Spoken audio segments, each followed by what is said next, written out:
Akkam jirtu akkam ooltan hordoftootaa fi warra dhaggeeffatanii yaadni keenya guddaadha.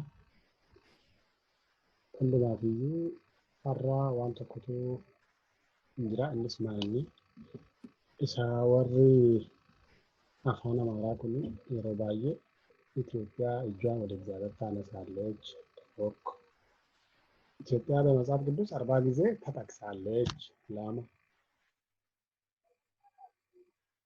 wanni jedhan kuni dhugaadha. Mee uummata keenya ifa teera ammarraatti fakkeenyaa fi minimaam already ani jalqaba irratti amantaan koo anis kiristaana waa'ee kiristaanummaa waan hin beekuuf amma tokko waan hin beekuuf waan kaa dubbadhee fi kaa deeggaree fi garuu yeroo baay'ee kiristaanummaatti hirkatamee daldala baay'een waan godhamuu fi isa kanas immoo irraa jalaatiin amma dhageenyetti wal dhageessuu qabna jedhudha. Itiyoophis wanti jedhamu akkuma dhageenyettu Giriikotatu gaafa Ijiptii yookaan Masirii dhufanii uummata nuubaa warra gurraachisan arganiitu uummata fuula gurraachaa yookaan Itiyoophis jedhanii jedhamu akka seenaan dubbatutti. Akka kitaabaatti immoo barsiisaan kitaabaa amma itti furtaa'ee kan dhaga'uuf jirtanii Itiyoophis wanti jedhamu uummata gurraacha olumaa jala Afrikaa hundumaa hammataa jedhamanii Itiyoophiyaa qofaatti keessaa adda baasee Itiyoophiyaa qofaatu waaqa biraa kakuu qabdi. Maqaan ishee 40 dhaameera. Wanta jedhamee hawwan abbadamuu fi namoota baay'ee wanta bita galitu jira. Wangeela kanaa nuti amma tokko ilaalleerra wanti ilaalle keessatti yeroo baay'ee wanta akka kana akka sana akka abbadan kanatti wanti haasaa mundu si 40 maqaa dhaamee minaan wanti jedhamu kuni amma bira ga'een dubbisu jechuudha. Garuu dhugaadha warri dubbistan dhugaadhuma Itoophiyaa irratti 40 barreeffamee jira. Hundaafiyyuu barsiisaan kitaabaa amma kun akkatti fufee jira. Na hordofaa siin jedha. ወርደፋሱማ የእግዚአብሔርን ነገር ወደዚህኛው ካርታ ለመሰብሰብ ሲጨነቃ ያለው ወደ አሁኗ ኢትዮጵያ ካርታ ለመሰብሰብ ድሮ ኦርቶዶክስ ያለን አዳም ኢትዮጵያዊ ነበር ተባለ። ጎጃም ክፍለ ሀገር አባይ ወንዝ አካባቢ ነበር አሉ። ግዕዝ ያወራ ነበር አሉ። አዳም ነው በግዕዝ ነው የሚግባቡት አሉ። እንዴትም ብሎ የእግዚአብሔርን ነገር ወደዚህ ምስራቅ አፍሪካ ቀንድ ላይ ወዳለው ህዝብ የማምጣት ነገር መጽሐፍ ቅዱሱ ሰፊ ነው። በቃ መታወቅ ያለበት አንዳንዴ ውሸት ሲደጋገም እውነት ሆኖ ኢትዮጵያ የሚለው ጋናን ማይመለከት ይመስለናል፣ ናይጄሪያን ማይመለከት ይመስለናል። ከዛም እንላለን ዓለም ሁሉ ኢትዮጵያን እየጠበቀ ኢትዮጵያ እጆቿን ዘርጋለች ተብሎ ጽፏል። እኛን እየጠበቀ ነው ዓለም ስንል ናይጄሪያ ቀድሞን ሄዶ ሳውዝ አፍሪካ ለምን ጥቅሱ እሱንም ነው የሚመለከተው። እሱ ቀድሞን ሄዶ ላንደርስበት ተለያይተናል። ምን ሲባል ጥቅሱ የነሱም ነው። እቺን መታከል የመጽሐፍ ቅዱስ ዕውቀት ፓስተሮቻችን እጁስ ባትኖርም መጽሐፍ ቅዱስን የሚያውቁት የአፍሪካ መሪዎች ለምሳሌ እነ ኳሜ ንክሩማ በጣም ጎበዝ ክርስቲያኖች ናቸው። እነ ጆሞ ኬንያታ ክርስቲያኖች ናቸው። የነጮቹን ስብከት ቢጠሉም ክርስቲያን ናቸው። እነዚህ ሰዎች ያውቃሉ ኢትዮጵያ የሚለው ቃል ዘሆል አፍሪካን ጥቁር ህዝብን በሙሉ እንደሆነ ያውቃሉ። በኔርሚያስ ዘመን ኢትዮጵያ የሚባል አገርም ካርታም እንደሌለ ያውቃሉ። ዘሆል ጥቁር ህዝብ ኢትዮጵያ የሚለው የመጽሐፍ ቅዱስ ስያሜ ይወክለዋልና ነግሬያቸዋለሁ እኮ አፍሪካ አንድነት ድርጅት የድሮ አሁን አፍሪካ ህብረት ተብሎ ሌላ ህንጻ አለ። አፍሪካ አንድነት ድርጅት ወረድ ብላችሁ ወደ 4 ኪሎ ወደ መስቀል አዳራሽ ስትወርዱ እዛ ጋር ያለው ዋናው ኃይለ ሥላሴ ያቋቋሙት እዛ ውስጥ ኳሜ ንክሩማ ነው ያጻፈው ያንን ጥቅስ። ከያንዳንዱ የአፍሪካ ህብረት መሪ ጀርባ ትልቅ ጥቅስ አለ። ኢትዮጵያ እጆቿን ወደ እግዚአብሔር ትዘረጋለች የሚለው የኢትዮጵያ ፓርላማ ውስጥ አይደለም ያለው፣ የአፍሪካ አንድነት ድርጅት ውስጥ ነው ያጻፈው ኳሜ ንክሩማ ነው። ምክንያቱም ለነኳሜ ንክሩማ ኢትዮጵያ ብለው እነ ዳዊት እነ ኤርሚያስ የሚያወሩት ዘሆል ስለ ብላክ ህዝብ እንደሆነ ስለሚያውቁ ማለት ነው።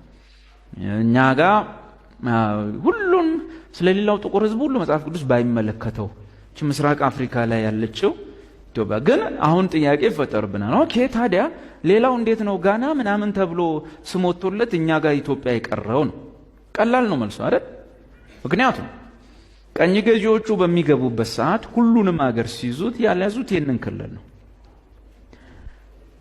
ለምሳሌ ሄዳችሁ እኮ አሁን ዳውንሎድ ማድረግ ትችላላችሁ። ዘመኑ ዘመኗል። ማፕ አለ አይደል? ካርታ ማፖች፣ ማፕ ላይ ሄዳችሁ ኤንሸንት ማፕስ አሉ። ኤንሸንት ማፕስ ውስጥ ኢትዮጵያ ብለህ ብታመጣ የእኛን ካርታ እቺን ሀገር አያመጣልም። ኢትዮጵያ የሚለው ምናልባት እዚህ ውስጥ ቢኖርና ብታሳየን ካለ ከወጣለ ኢትዮጵያ ሲባል በሙሉ አፍሪካ ነው። የዛሬ 400 ምናምን ዓመት የተሳለ ካርታ ይኖራል። ሉክ ወሽ ጸጋ ይብዛል አብቴ ቴንክ ዩ ሲ መምህር ማንንም መምህር አትበሉ ተብሎ ይህን ካርታዬ ይህንን ነው ሰንበዲ ከ400 ምናምን ዓመት በፊት የተሳለ ቀኝ ገዢዎች አፍሪካን ሳይከፋፈሉ ፊት ይሄ ነው። ለምሳሌ የላይኛውን አገር እዩ ምን ይላል? ከዚህ በላይ ያለውን ክፍልፍል የለም። የኛ ካርታው ራሱ የለም። ምክንያቱም ያኔ መስፍን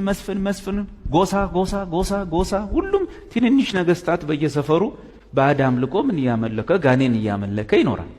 እና ይሄኛው አሁን እዩ አንቦ ሎወር ኢትዮጵያ የታችኛ ኢትዮጵያ፣ ይሄ ደግሞ አፐር ኢትዮጵያ የላይኛው ኢትዮጵያ ይባላል። ይሄ እንግዲህ እዚህ እንትንም ስትሄዱ ታግኝታላችሁ። በትልቅ ፕሪንት ተደርጎ አለ። ኢትዮጵያ የሚለው ዘሆል ብላክ ህዝብ ነው። ይኸውና ዛጋ አፍሪካ ተብሎ ይወጣለት በቀኝ ገዢዎች ማለት ነው። ኢትዮጵያ መልኩን መቀየር አይችልም ሲባል ብላክ ህዝብ ጥቁር ህዝብ ነጭ መሆን አይችልም ነው እንጂ ይሄ ምስራቅ አፍሪካ ላይ ያለ ነው። ግን ምን ሆነ? ይሄኛው ኢትዮጵያ የሚባለው ዓለም ወይም የጥቁር ዓለም ኢትዮጵያ በግሪክ በአማርኛ የጥቁር ህዝብ ዓለም በቀኝ ገዢዎች ተቦጫጭቆ ተገዛ። እዚህ አካባቢ ነው ያልተገዛው። ቀኝ ገዢዎቹ ደግሞ ከገዙ በኋላ ሲወጡ ለግማሹ ራሳቸው ስም እየሰጡት ግማሹ ለራሱ ስም እያወጣ እዚህ ጫፍ ላይ ያለው ደቡብ አፍሪካ አለ። እንግዲህ ምን ይበል ራሱን ደቡብ ላይ ነው ያለው። እነዛ የቆዩቱ ጥንታዊ ታሪክ ያላቸው ግብጽ፣ ሊቢያ ምናምን እስካሁን በዛው ነው የቆዩት። ጥሩ ነው ግዛታቸው። እዚህ ጋር ያለው እንግዲህ የዝሆን ቀንድ በዚህ ነው የሚወጣው እየተጫነና ኮት ዲቮር አሉ። የአይቮሪ ኮስት ማለት አይቮሪ ቀንድ ነው ታውቃለህ። አይቮሪ ኮስት ቀንድ የሚሸጥበት አሉ ሁሉም። እዚህ ጋር ደግሞ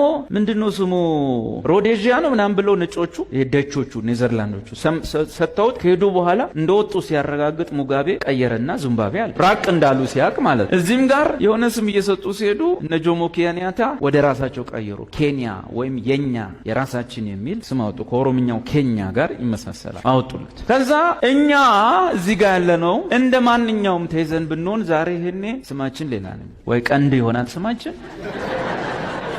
ወሆነ ነገር ኢትዮጵያ የሚለው ይጠፋል። ያልተያዘው ቦታ ኢትዮጵያ የሚለውን ይዞ ቀረ። አሁን ችግሩ ምንድነው? እዚህ ጋር ስሙ ኢትዮጵያ የሚለው ከቀረ በኋላ ሌላው የየራሱን ስም አውጥቶ ካለ በኋላ ኢትዮጵያዊ መልኩን መቀየር አይችልም ሲባል አምጥተን እዚህ ችግር። በዛ ላይ እኛ የታሪክ ተሻሚዎች ነን። አንደኛ ያልተሰራ ታሪክም ፈጥረን እናወራለን። ይሄ የታወቀንበት። ለምሳሌ በነገስታቱ ዘመን የነበሩ ጸሐፊ ትእዛዞች ንጉሱ አዳልጧቸው ቢወድቁ ለጸሎት ተንበረከኩ ነው የሚል ወደቁ አይደል? የንጉሱን መልካም ነገር ብቻ ነው የሚጽፈው፣ ሌላ ነገር አይጽፍ። ጀብዳቸውን ያልሰሩትን ሁሉ ሄዶ የተዋጋው ጦር አዝማቻቸው ነው። ቢሞት ጦር አዝማቹ ተዋጋይ። ንጉሳችን ድል አድርገው ሲገቡ ድል እኮ ለማድረግ መዋጋት ይጠይቅ። የት ነበሩ? ለንደን። ታዲያ እንዴት ድል አደረጉ? አየ ግርማዊነታቸው ድል አድርገው ሲገቡ ጠላትን አሸንፎ ሲገቡ ምናምን ብሎ የሚጽፍል። እዚህ እኮ የሚያልቀው የሚዋጋው ሌላ። እንደዚህ